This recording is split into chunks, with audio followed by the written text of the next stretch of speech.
وسلم.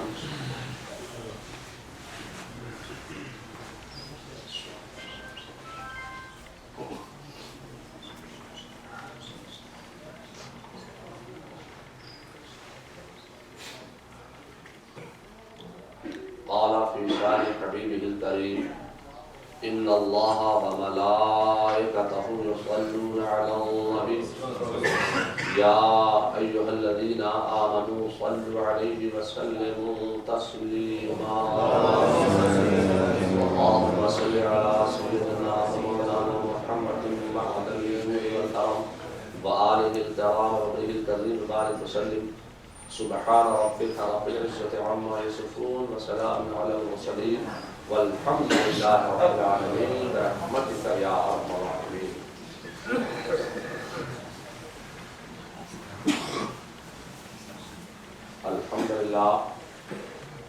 الحمد لله وكفى سلام على عباده الذين اصطفى أما بعد.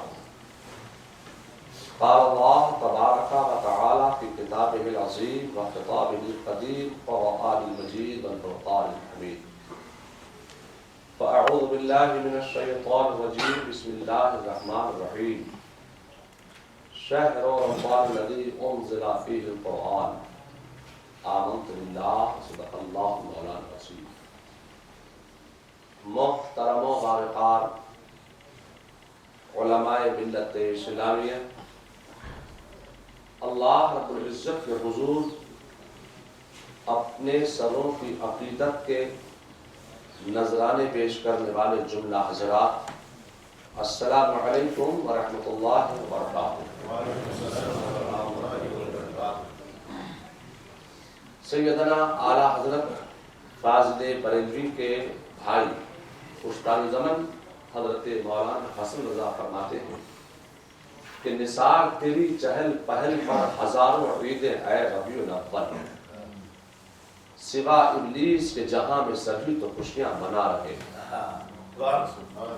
گفتگو سے پہلے، آغاز تقریر سے پہلے میں یہ التماس کروں گا، یہ گزارش کروں گا کہ ایک دل ہو کر بارگاہ رسالت یعنی آقائے نامدار مدنی تاجدار سرکار عبد القرار یعنی حضرت جناب محمد رسول اللہ صلی اللہ تعالی وسلم کے مقدس دربار گوہربار میں ایک مرتبہ جھوم جھوم کر بآواز بلند درود و سلام کا نذرانہ عقیدت پیش فرمائیے. پڑھیے اللہم صلی علی سیدنا مولانا محمد وآلہ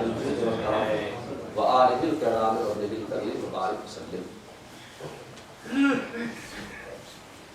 رمضان مبارک کا مہینہ ہمارے درمیان سے رخصت ہوا اور یہ رمضان شریف کا مہینہ بڑی عظمتوں والا مہینہ، برکتوں والا مہینہ، رحمتوں والا مہینہ، نعمتوں والا مہینہ ہر سال اپنے ساتھ رحمتیں اور مغفرتیں لیے ہوئے تشریف لاتا ہے. اس 30 دن کے مہمان کی رضا سے رضائے الہی نصیب ہوتی ہے. ہمہ وقت اپنے بندوں کو رزق دینے والا، نعمتیں دینے والا خالق و مالک یہ امتحان لینا چاہتا ہے کہ سارا سال میرا رزق کھانے والے، میری نعمتیں کھانے والے صرف 30 دن کے لیے ان کو میرے لیے چھوڑ بھی سکتے ہیں یا نہیں. چونکہ روزے کا تعلق براہ راست اللہ تبارک و تعالی کی مقدس ذات بابرکات سے ہوتا ہے. اسی لیے حدیث قدسی میں ارشاد فرمایا گیا، حدیث قدسی اس کو کہتے ہیں جو اللہ تبارک و تعالی کا کلام ہو اور اس کے راوی آقائے کائنات مصطفیٰ جان رحمت صلی اللہ علیہ وسلم ہو تو اس کو کہتے ہیں حدیث قدسی. حدیث قدسی میں ہے الصوم لی وانا اجزی بہ، روزہ میرے لیے ہے اور میں براہ راست اپنے بندوں کو اس کی جزا عطا فرماتا ہوں. قرآن کریم صاف طور سے اعلان فرما رہا ہے کہ جو اچھے اعمال کرے گا اچھے اعمال کے بدلے جنت ملے گی. تجری من تحتها الانہار خالدین فیہا، اس میں نہریں جاری ہیں جس میں ہمیشہ رہیں گے۔ اب میں کہنا چاہتا ہوں کہ اعمال صالحہ، توحید، نماز، حج، زکات، غربا، مساکین، یتیم، بیوائیں، بے سہارا لوگوں کا، علماء کا، طلباء کا خبرگیری، اعمال صالحہ کے بدلے جنت ملتی ہے۔ مگر میں کہنا چاہتا ہوں خدا کی قسم، روزہ وہ عبادت ہے کہ جس سے جنت والا ملتا ہے، جس سے صاحب جنت ملتا ہے، جس سے جنت کا مالک ملتا ہے، جس سے مالک حقیقی حاصل نصیب ہو جاتا ہے۔ اسلام میں تمام اعمال کسی نہ کسی واقعے کی یاد تازہ کرنے کے لیے مقرر فرمائے گئے ہیں، جیسے صفا اور مروہ کے درمیان حاجیوں کا دوڑنا، حضرت حاجرہ کی اس سنت کی یاد تازہ کرتا ہے کہ جب حضرت سیدنا حاجرہ رضی اللہ تعالی عنہا صفا اور مروہ کے درمیان، ان دو پہاڑوں کے درمیان حضرت اسماعیل علیہ السلام کے لیے پانی کی تلاش میں دوڑتی تھیں، پانی نہیں مل رہا ہے، کبھی صفا سے مروہ پر جا رہی ہیں، کبھی مروہ سے صفا پر دوڑ رہی ہیں، اتنے میں آپ نے دور سے دیکھا کہ حضرت اسماعیل علیہ السلام نے تڑپ کر زمین پر ٹھوکر ماری تو زمین سے پانی کا چشمہ ابلنے لگا۔ حضرت حاجرہ نے دور سے دیکھا تو بس وہی سے پکار اٹھے، زم زم زم زم، تھم تھم، تو جبھی سے اس پانی کا نام زمزم پڑ گیا۔ اب میں آپ سے کہنا چاہتا ہوں کہ آج پانی کی تلاش نہیں ہے۔ حضرت حاجرہ کی یہ ادا اللہ تبارک و تعالیٰ کو اتنی پسند آئی کہ اللہ تبارک و تعالیٰ نے قیامت تک کے حاجیوں پر صفا اور مروہ کے درمیان دوڑنا لازم فرما دیا۔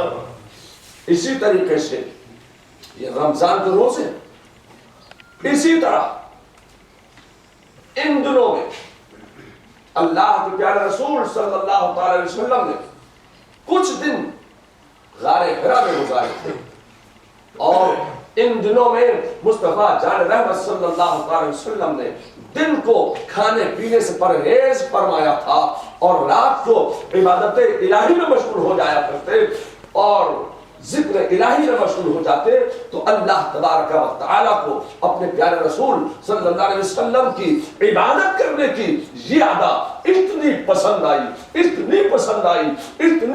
آئی کہ قیامت تک کے مسلمانوں پر اللہ تبارک و تعالیٰ نے ان دنوں کے روزے فرض فرما دیے ہیں تاکہ میرے رسول صلی اللہ علیہ وسلم کی یہ ادا اور میرے رسول کی یہ سنت اور میرے رسول کی یہ یادگار قیامت تک قائم رہے۔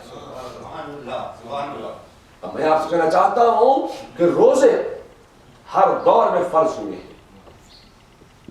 حضرت آدم علیہ السلام جب نبی بن کر تشریف لائے، خلیفۃ اللہ اعظم بن کر جب تشریف لائے، تو حضرت آدم علیہ السلام ہر ماہ کی 13، 14، 15 کا روزہ رکھا کرتے تھے۔ حضرت نوح علیہ السلام کا تو عالم یہ تھا کہ وہ ہمیشہ روزہ دار رہتے تھے۔ حضرت سیدنا زکریا علیہ السلام ہر ماہ کی 13، 14، 15، 16 کا روزہ رکھا کرتے تھے۔ حضرت سیدنا داؤد علیہ السلام کا تو عالم یہ تھا کہ وہ ہر ماہ کی تاریخوں میں روزہ رکھا کرتے تھے۔ کیا مطلب ہے؟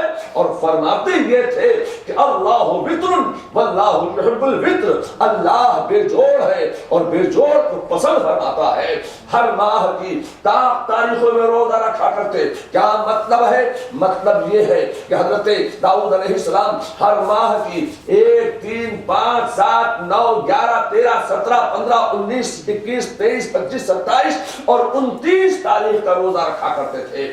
میں آپ کو کہنا چاہتا ہوں کہ حضرت موسیٰ علیہ السلام ہر ماہ کی 9، 10 کا روزہ رکھا کرتے تھے۔ حضرت ابراہیم علیہ السلام ہر ماہ کی 10، 11، 12، 13 کا روزہ رکھا کرتے تھے۔ حضرت یونس علیہ السلام ہر ماہ کی 7، 8، 9 کا روزہ رکھا کرتے تھے۔ یہ لوگوں روزہ ہر دور میں فرض رہا ہے۔ اور حضرت عیسیٰ علیہ السلام کا تو عالم یہ تھا کہ وہ ایک دن روزہ رکھا کرتے اور 2 دن دن وہ افطار کرتے، یعنی ایک دن روزہ رکھتے اور 2 دن وہ روزہ نہ رکھا کرتے، گویا وہ ہر ماہ کی 1 4 7 10 13 16 19 22 25 اور 28 کا روزہ رکھا کرتے تھے۔ لوگوں روزہ ہر دور میں فرض رہا ہے، مگر میرے مصطفیٰ جان رحمت صلی اللہ علیہ وسلم کی امت پر روزے کا انداز بدل گیا ہے۔ 1 سال میں 1 ماہ کے روزے فرض فرمائے گئے ہیں۔ اب میں آپ سے کہنا چاہتا ہوں کہ روزہ اللہ کا فرض ہے، روزہ فرض الہی ہے۔ ایک بات مجھے بتاؤ، اگر کوئی روزہ نہیں رکھتا ہے تو وہ سخت گنہگار ہے، سیاہکار ہے، جفاکار ہے، خطاکار ہے، ناہنجار ہے، مستحق عذاب نار ہے۔ اگر کوئی روزہ نہیں رکھا کرتا تو وہ گنہگار ہے۔ اگر خدا نخواستہ کسی نے روزے کی فرضیت سے انکار کر دیا تو وہ کافر ہو گیا، وہ دائرہ اسلام سے خارج ہو گیا، اس لیے کہ وہ اسلام کے اہم ترین فرض، اسلام کا تیسرا فرض روزے کا انکار کر رہا ہے۔ نہیں رکھتا تو گنہگار ہے، انکار کرتا ہے تو وہ دائرہ اسلام سے خارج ہے۔ لوگوں اب میں آپ سے کہنا چاہتا ہوں کہ روزہ فرض الہی ہے، روزہ اللہ کا فرض ہے، روزہ اسلام کا بڑا اہم ترین فرض ہے۔ ایک بات مجھے بتاؤ، کیا سحری خدا نے کھائی تھی؟ افطار خدا نے کیا تھا؟ اے لوگوں میں آپ سے کہنا چاہتا ہوں کہ میرے خدا کی شان یہ ہے کہ وہ کھانے سے پاک ہے، پینے سے پاک ہے، اٹھنے سے پاک ہے، بیٹھنے سے پاک ہے، جھکنے سے پاک ہے، نہ اسے نیند آتی ہے نہ اسے اونگ آتی ہے۔ خود ارشاد فرماتا ہے کہ لا تأخذہ سنۃ ولا نوم، نہ اسے نیند آتی ہے نہ اسے اونگ آتی ہے، وہ ہمیشہ جاگ کر اپنے سونے والے بندوں کی حفاظت اور رکشا کرتا ہے۔ لوگوں اب میں آپ سے کہنا چاہتا ہوں کہ سحری خدا نے نہیں کھائی، سحری میرے مصطفیٰ نے کھائی ہے۔ دن بھر میرے مصطفیٰ نے کچھ نہیں کھایا ہے، میرے مصطفیٰ نے افطار کیا ہے۔ اے لوگوں اب جب تم سحری کھا رہے ہو تو سنت مصطفیٰ کی ادا ہو رہی ہے، فرض خدا کا ادا ہو رہا ہے۔ دن بھر تم کچھ نہیں کھا رہے ہو تو ادا مصطفیٰ کی ادا ہو رہی ہے اور فرض خدا کا ادا ہو رہا ہے۔ شام کو تم افطار کر رہے ہو تو فرض خدا کا ادا ہو رہا ہے اور ادا میرے مصطفیٰ کی ادا ہو رہی ہے۔ اے لوگوں میں آپ سے کہنا چاہتا ہوں کہ جس انداز سے میرے مصطفیٰ جان رحمت صلی اللہ علیہ وسلم نے روزہ رکھ کر اپنے رب کی عبادت کی ہے، اللہ تبارک و تعالیٰ نے اسی انداز سے اپنے بندوں پر روزہ فرض فرما دیا ہے۔ روزہ کیا ہے؟ یہ روزہ میرے مصطفیٰ کی یادگار ہے۔ اب جب تم سحری کھاؤ گے تو میرے مصطفیٰ یاد آئیں گے، دن بھر کچھ نہیں کھا رہے ہو تو مصطفیٰ یاد آ رہے ہیں، افطار کر رہے ہو تو مصطفیٰ یاد آ رہے ہیں۔ اے لوگوں یہ روزہ فرض خدا کا ہے، ادا میرے مصطفیٰ کی ہے۔ اب میں آپ سے کہنا چاہتا ہوں کہ اس مبارک مہینے میں ایک ایسی عظمت والی رات ہے، ایک ایسی برکتوں والی رات ہے کہ جس کی تعریف و توصیف میں اللہ تبارک و تعالیٰ نے قرآن کریم میں ایک پوری سورہ مبارکہ نازل فرمائی ہے۔ اللہ تبارک و تعالیٰ کا ارشاد صادق حق و صداقت کی بنیاد پر عالم میں گردش کر رہا ہے۔ ارشاد فرمایا گیا اور اسی رات میں اللہ تبارک تعالیٰ نے قرآن کریم کو لوح محفوظ سے بیت المعمور میں اتارا ہے۔ ارشاد فرمایا کہ انا انزلناہ فی لیلۃ القدر وما ادراک ما لیلۃ القدر لیلۃ القدر خیر من الف شہر تنزل الملائکۃ والروح فیہا بإذن ربہم من کل امر سلام ہی حتی مطلع الفجر۔ بے شک ہم نے اسے لیلۃ القدر میں اتارا ہے، اور تم نے کیا جانا کیا ہے لیلۃ القدر؟ لیلۃ القدر 1000 مہینوں سے بہتر ہے۔ اس میں فرشتے اور جبرائیل اترتے ہیں اپنے رب کے حکم سے، ہر کام کے لیے جو سلامتی ہے صبح و چمکنے تک۔ اب میں آپ سے کہنا چاہتا ہوں کہ اللہ تبارک تعالیٰ نے ارشاد فرمایا کہ ہم نے اسے ایک رات میں اتارا، لیلۃ القدر میں اتارا۔ آگے چل کر میرا خدا ارشاد فرما رہا ہے کہ شہر رمضان الذی انزل فیہ القرآن، ہم نے اسے رمضان کے مہینے میں اتارا ہے۔ میں کہنا چاہتا ہوں کہ بظاہر آپ دیکھیں تو ایک تعارض نظر آتا ہے، بظاہر آپ دیکھیں تو ایک تصادم نظر آتا ہے، بظاہر آپ دیکھیں تو ایک ٹکراؤ نظر آتا ہے، مگر نہیں، یہ ہماری سمجھ کا قصور ہے۔ لیلۃ القدر جو رمضان المبارک میں ہے، اللہ تبارک و تعالیٰ نے لیلۃ القدر میں یعنی ایک رات میں قرآن کریم کو لوح محفوظ سے بیت المعمور یعنی آسمان دنیا میں اتارا، اور پھر وہاں سے حضرت سیدنا جبریل امین 23 سال کی مدت میں ضرورت کے مطابق تھوڑا تھوڑا رفتہ رفتہ دھیرے دھیرے بارگاہ رسالت میں وہ لاتے رہے ہیں۔ اے لوگوں، اب میں آپ سے کہنا چاہتا ہوں یہ مقدس مہینہ جو شوال مکرم کا بابرکت مہینہ ہے، یہ مہینہ تو رمضان المبارک کے نتیجے کی حیثیت رکھتا ہے۔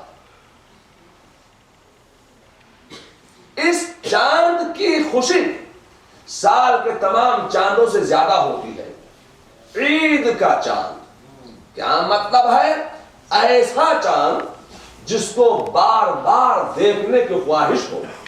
عید عود سے بنا ہے، یعنی عود کرنے والا دن، بار بار آنے والا دن، یعنی خوشی و مسرت و شادمانی کا دن۔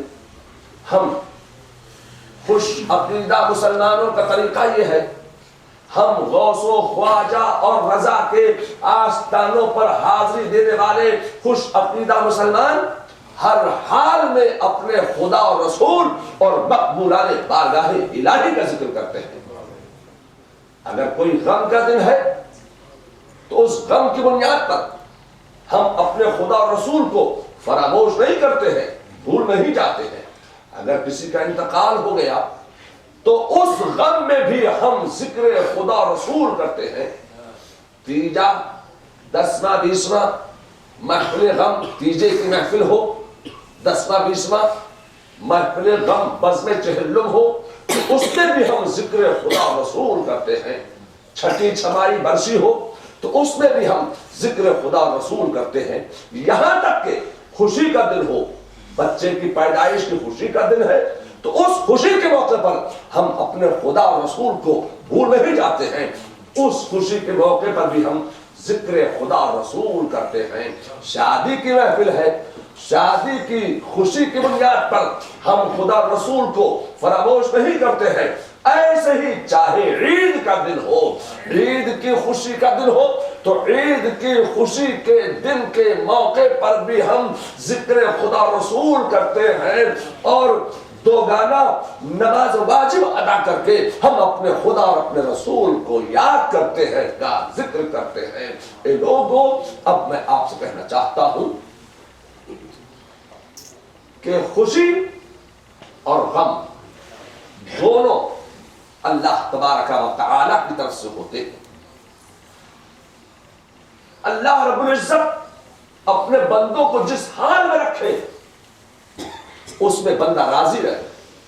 خوشی اور غم دونوں اللہ کی طرف سے ہوتے ہیں، کبھی حرف شکایت زبان پر نہ لائے۔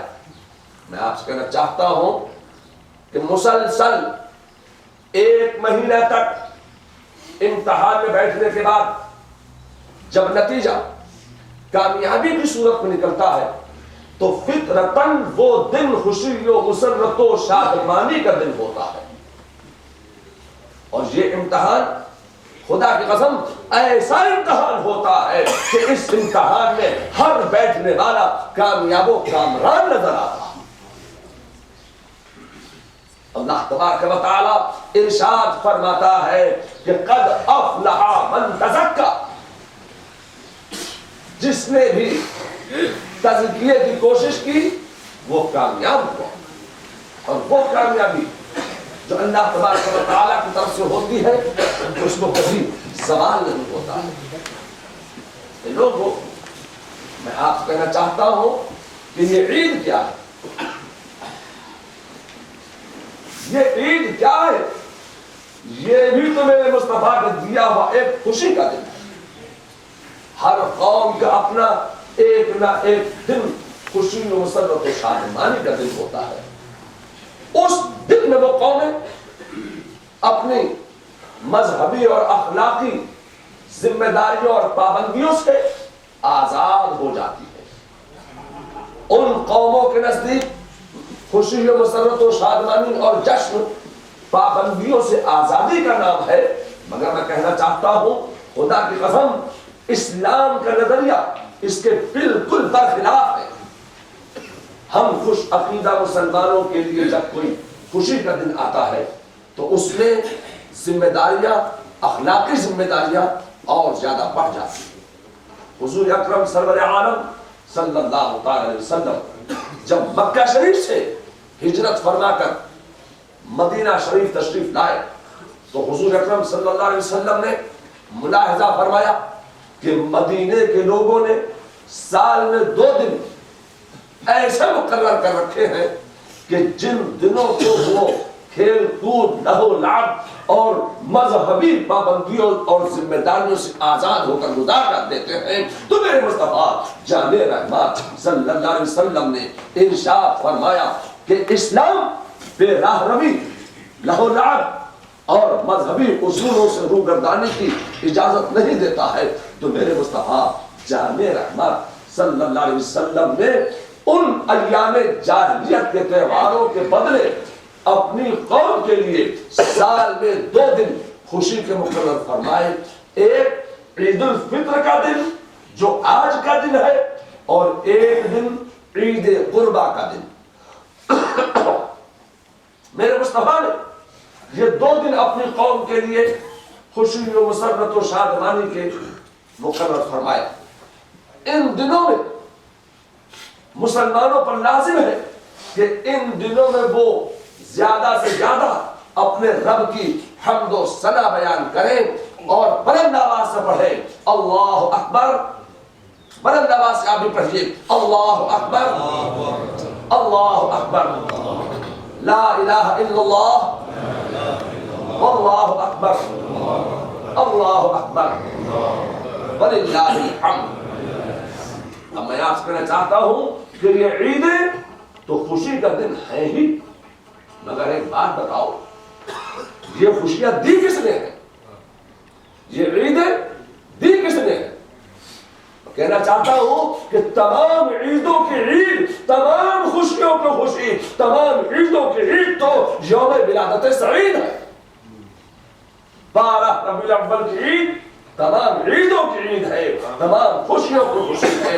اسی لیے حضرت مولانا استاد زمان مولانا حسن رضا اعلیٰ حضرت کے بھائی نے فرما دیا کہ نثار تیری چہل پہل پر ہزاروں عیدیں، اے ربیع الاول سوا ابلیس کے جہاں میں سبھی تو خوشیاں مدار ہیں۔ اور اعلیٰ حضرت فاضل بریلوی نے فرمایا کہ فرش والے تیری شوکت کا علو کیا جانے، خسروا عرش اڑتا ہے ارے تیرا۔ لوگوں میں آپ سے کہنا چاہتا ہوں کہ اعلیٰ حضرت فاضل بریلوی کا کمال یہ ہے کہ انہوں نے عیدوں کی عید اور تمام خوشیوں کی خوشی مصطفیٰ جان رحمت صلی اللہ علیہ وسلم کی محبت کو مسلمانوں کے دلوں میں بیٹھا دیا اور ارشاد فرمایا کہ اللہ کی سرتالا قدم شان ہے یہ، انسان نہیں انسان، وہ انسان ہے یہ۔ قرآن تو ایمان بتاتا ہے انہیں، ایمان یہ کہتا ہے میری جان ہے۔ میں نے کہا کہ ہم مسلمانوں کے لیے جب کوئی خوشی کا دن آتا ہے تو اس میں ہماری اخلاقی ذمہ داریاں بڑھ جاتی ہیں۔ اپنی خوشی میں غربا، مساکین، یتیم، بیواؤں اور بے سہارا لوگوں کا بھی خیال رکھیے، فطرہ ادا کیجئے، زکوٰۃ ادا کیجئے، اور اس کا حق جو ہے وہ غریبوں کا ہے، مسکینوں کا ہے، یتیموں کا ہے، بیواؤں کا ہے، بے سہارا لوگوں کا ہے، کہ وہ بھی آپ کی خوشیوں میں شامل ہو